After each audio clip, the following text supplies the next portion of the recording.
All right, guys, thanks for joining me for Keto 101. This is just going to be a brief introductory as to what the idea of the ketogenic diet is, so you can get a better understanding of whether it's right for you and whether you want to try it. I personally do a version of the ketogenic diet, which is called targeted ketosis or a targeted keto diet, where I'm not totally restricted on carbs. So you've probably heard that it's a no carb or a very low carb diet and a high fat diet, and that is basically true. But let's get into more of the details of it and some of the benefits that it can provide. Okay, so Keto 101. Here we go. So, what is a ketogenic diet? So, Dr. Andrea Francis Einfeld, a Swedish doctor who specializes in family medicine, basically describes this as a low carb, high fat diet which turns the body into a fat burning machine, has many proven benefits for weight loss, health, and performance. And I happen to agree with this. The premise is, or what you should know, is that ketones are small molecules produced in the liver and used as fuel throughout the body. So, on a ketogenic diet, your entire body switches its fuel supply to run almost entirely on fat. And when this happens, insulin levels become very low and fat burning increases dramatically. Now, it becomes easy to access your fat stores and burn them off when you do this, obviously. And this is great if you're trying to lose weight, trying to burn fat. But there are also other less obvious benefits that I don't think people know about. So I'm going to talk a little bit about those as well. Some of them are less hunger, or your hunger is curbed, a more steady supply of energy. That's why your hunger gets curbed, because you're just not hungry. So next we're actually going to look in detail at the benefits of eating a ketogenic diet. So number one, like losing the keto weight. So the number one reason, like I said, why people choose a ketogenic diet is to lose weight. And by limiting the carbohydrates and sugars, the body burns fat faster. Easy enough to understand, right? Who doesn't want that? Now, according to the Obesity Medicine Association, though, what makes the ketogenic diet a successful option for losing weight is that when the body uses fat for fuel instead of carbohydrates, it puts the body into a state of ketosis. That allows the body to break down fat into ketones, which is that energy source instead of sugar. And it is that energy consumption shift that produces weight loss. So obviously, that is the number one reason or benefit of keto. Now, this is a benefit, but it's sort of like how it actually benefits you. It does it by curbing your appetite. So another benefit of the diet is that the low carb part of it is more likely to curb hunger cravings that are often associated with dieting. So you might remember the Atkins diet. Now, that's more of a high protein diet rather than a high fat diet. But he explains it best, so I'll just quote him. He says, after a couple of days, you will find that you are in control of your appetite. And that's because once your body's 2-day supply of glycogen, which is your stored glucose, your stored sugar in your body, diminishes, and you make the switch primarily to burning fat, which is called lipolysis, it suppresses your appetite. So to best understand lipolysis suppression, there's a health writer, Stephen Christensen, and he explains that when your energy needs increase or your blood glucose level falls, the production of hormones that mobilize your energy stores or mobilize your fat stores begins to rise. These are called lipolytic enzymes. So lipo is fat. So you all have heard of liposuction, I'm sure. So lipolysis is basically the suppression of, whatever that is.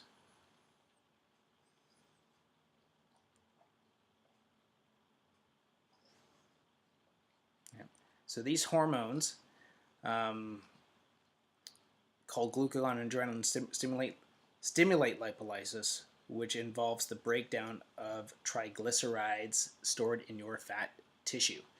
So, sorry, my notes say to best understand lipolysis suppression. It's not lipolysis suppression, it's lipolysis correction right now. Lipolysis in general. Okay, that's that. So cutting back on those cravings is a definite plus when you're trying to lose those extra pounds. So we will provide some wonderful recipes that are going to be great for you getting on your way to losing later in the class. Okay. Reducing risks. So in addition to weight loss, a ketogenic diet actually reduces the risk of type 2 diabetes and heart disease. So when we consume carbohydrates, the body produces higher levels of glucose, which in turn promotes higher insulin production. Now, by eliminating carbohydrates from our diets, the body no longer stores glucose, preventing the body from producing too much insulin. Okay? So thus, the blood sugar levels are maintained at an optimal level. Okay, so this can help reverse insulin resistance, actually, guys. And that is the contributing factor in diabetes. Okay, so despite the ketogenic diet being high in fat, the diet has been proven to reduce heart disease markers like cholesterol, triglycerides, while raising good cholesterol. Okay, let's just jump right into it and find out how we can start living the benefits of keto now, because you've heard about the benefits now, so let's actually, how do we do it?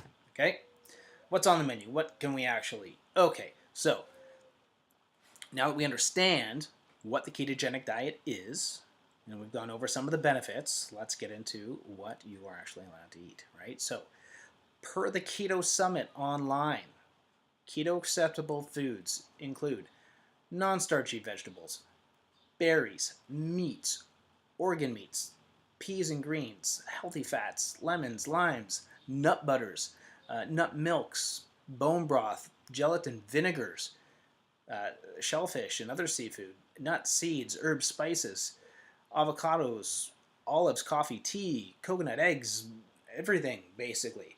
Well, not everything, I shouldn't say that, but there's so much that you can do, and which is really why I sort of get not pissed off, but when people say it's a restrictive diet, they're dead wrong. There's just so many foods that you can actually eat, and they're so tasty too, right?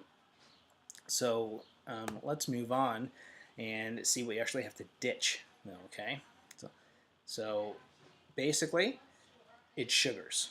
So white sugar for sure, fructose, corn syrup, even some of the natural sugars like honey and maple syrup, you do need to at least restrict.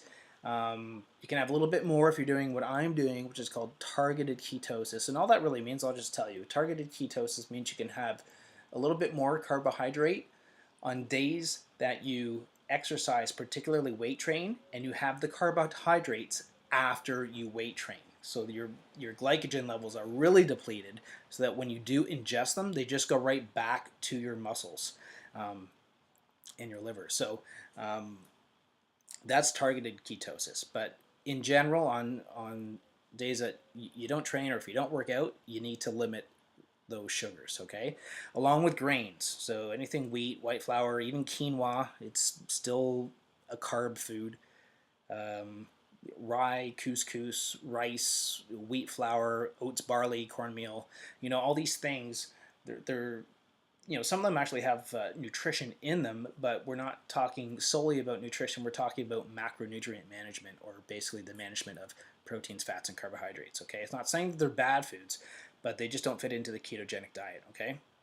And that's even goes for fruits. Like fruits, of course, they're good for us, right? They're got a lot of vitamins and minerals in them. So it's more so I would say, tropical fruits, watermelons,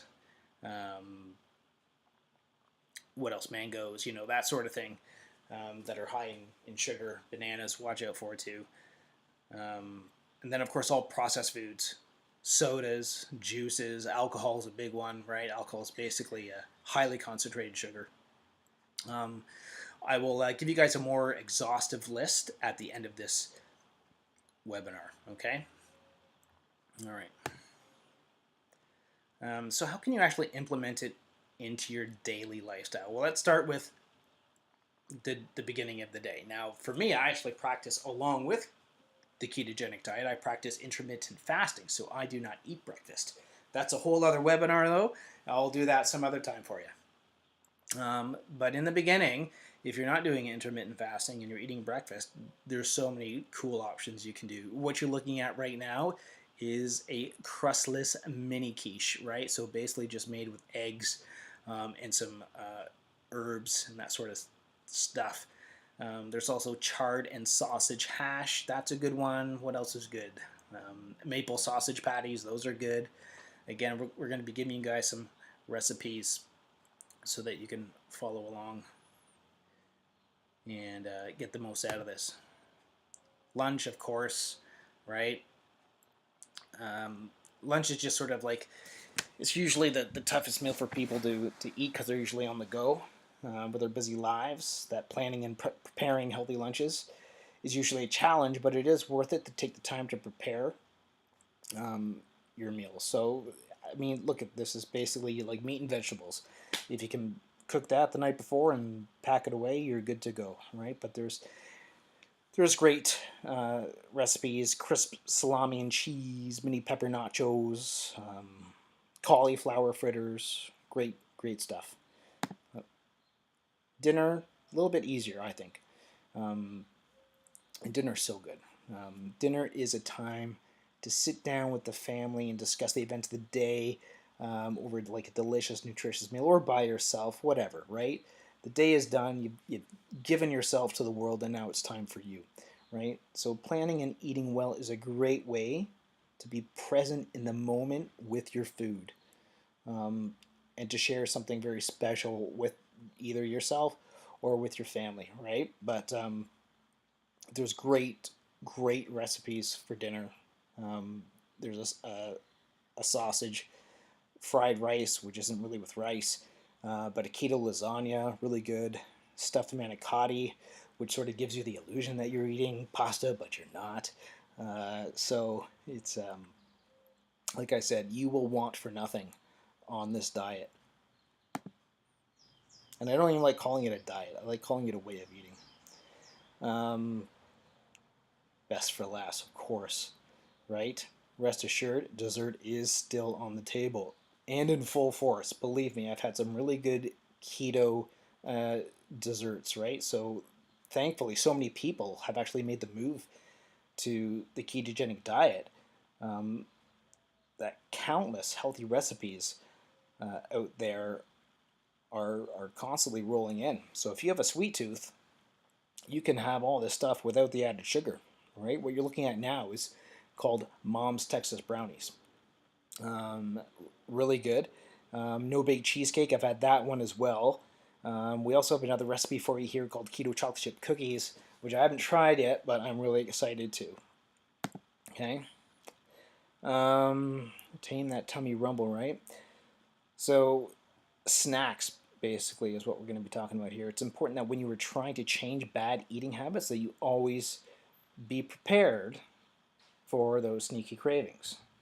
So, without something ready for those midday or after exercise cravings, it's easy to fall off track for something packaged and quick, right? So we're going to give you guys a bunch of great recipes, and they're really easy too. Like these are homemade apple chips.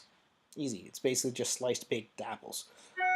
But there's also vanilla pumpkin seed clusters. Those are good. It depends if you're feeling for salt or sweet or salt. A good salty one would be like a spicy sausage cheese dip, right? Again, going to give you guys all these recipes at the end of this webinar. Okay. Where are we here? Now let's look at some of the myths though, right? So as with any diet, there are always naysayers or just honest questions that arise. So let's look at a few of the myths out there that are surrounding the ketogenic lifestyle. So myth number 1 is that the brain needs glucose to maintain healthy function and that a ketogenic diet does not provide that. Well, we know that from, if you go to a website called Keto Crate, you'll get more information on this, but basically most people are aware that the brain is powered by glucose, but very few are aware that it can also run on ketones and that ketones may actually burn more efficiently with less waste. And once the body has become fully keto adapted, the brain gets up to 75% of its energy needs from ketones, and that the remaining 25% glucose needed by the brain can be obtained by processing the dietary proteins which from gluconeogenesis. This is basically turning the proteins into carbohydrates. The process is called gluconeogenesis, or they can get it from the brain can get it from the carbohydrates that you are actually ingesting. It's not completely uh, carbohydrate free. Again, especially when you do it the way I did, which is targeted ketosis. Myth number 2 is that a ketogenic diet is not nutritionally sufficient for proper vitamin absorption, resulting in dangerous vitamin deficiencies. So, the truth, according to Ellen Davis, who is the author of the Ketogenic Diet Resource, um, she says, in practice, you'll probably consume more vitamins and minerals on a ketogenic diet than you did on a standard American diet or a carbohydrate based diet, as long as you're eating whole foods. This is one of the benefits of the ketogenic diet that sort of goes hand in hand with the paleo diet, is that it's very whole food based. So lots of natural fats, meats, leafy green vegetables that are not packaged, um, low carb junk food, right? So there's still low carb stuff out there, but there's low carb junk food out there too that you want to avoid, right? So as long as it's still coming from whole foods. Okay. Myth number 3 is that a ketogenic diet raises cholesterol, which would increase the risk of heart disease. So, this I think is the biggest myth associated with low carb ketogenic diets.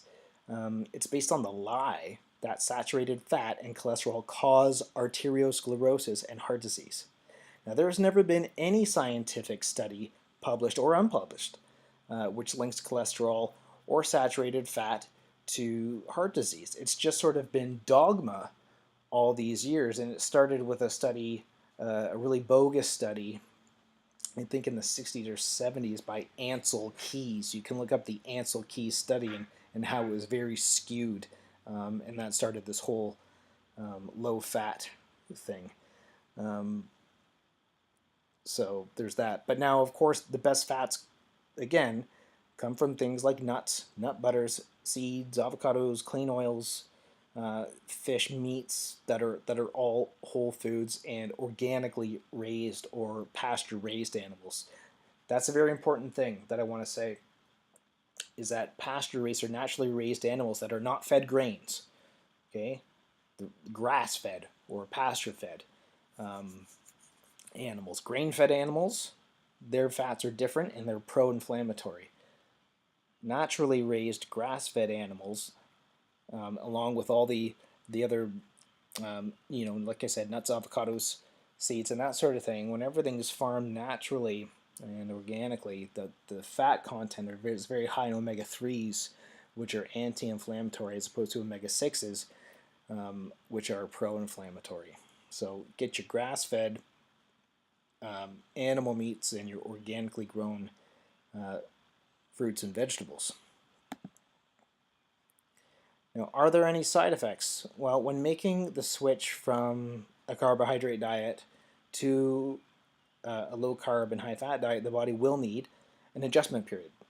So this is because the standard American diet is higher in carbohydrates. The body needs time to prepare itself to live off of the ketones, or a diet without carbohydrates.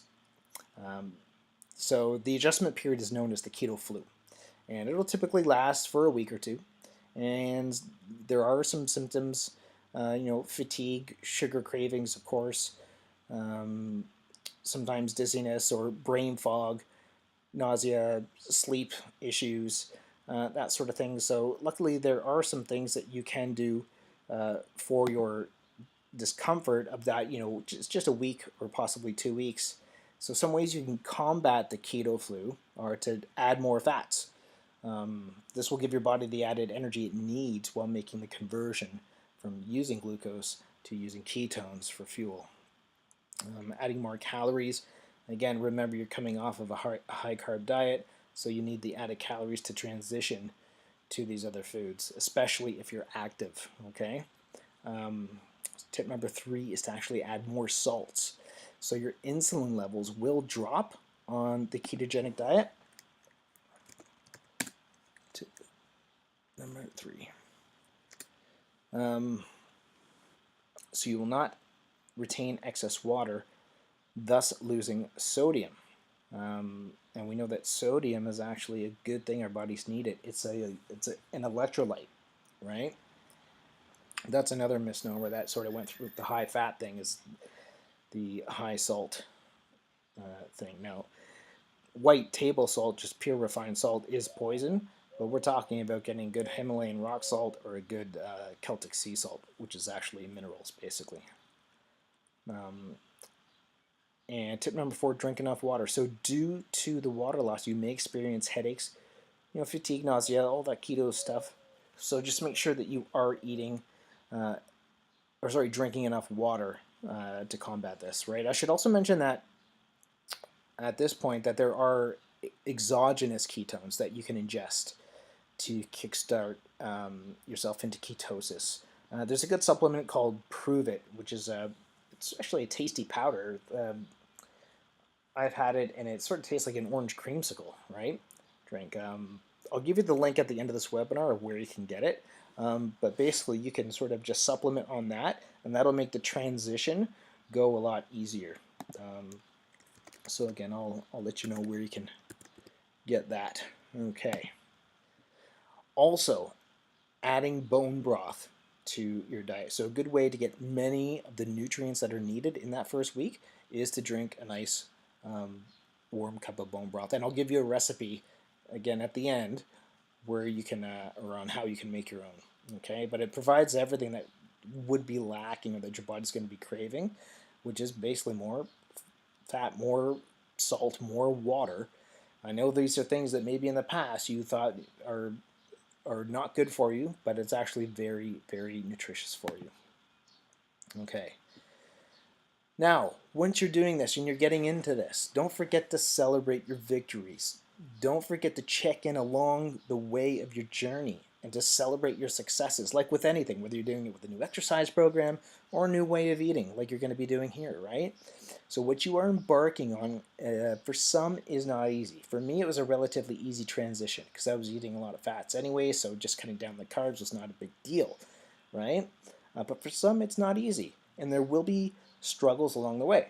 So make sure you create a fun way to acknowledge your hard work by doing something special, right? Now you decide how often you want to check in and schedule it so that those days never get missed, and so that they are something to look forward to, each week, each month, whenever you decide to do it. Okay? Maybe have a keto party with your friends or something like that. Everyone brings a meal or something like that. You guys are off, right? You're done. We've covered a lot here today. You may be feeling a bit overwhelmed, but you've got this. I promise. Remember, you came for a reason, and that is to become more informed, to make better decisions about the food that you eat for your health and well-being, and possibly your family too, right? Now, you are on your way to making a difference in your life. And my hope is that the tools provided today are just what you need to get started, right? Now, there's obviously going to be more questions, more things along the way. So I am going to leave you with some further reading material on this next slide and some contact information that you guys can get. But I just wanted to say thank you so much, because it does mean a lot to be able to share our lesson here with people who are ready to make a difference. So now it's time for you now to implement some of the things we discussed. Okay, so please reach out if you have any further questions or concerns, because we are here to help. Okay, so here's where you can reach me, Travis, and you can reach Jen if you want. She's the sales rep for the Prove It supplement. That's those exogenous ketones that taste really good that will help you get through the transition. So if you're a big carby, you're probably going to want to get these, right? Because it might be a little bit more difficult for you. So anyways, guys, thank you so much. I hope you learned a lot, and we will be talking to you soon. Okay, guys.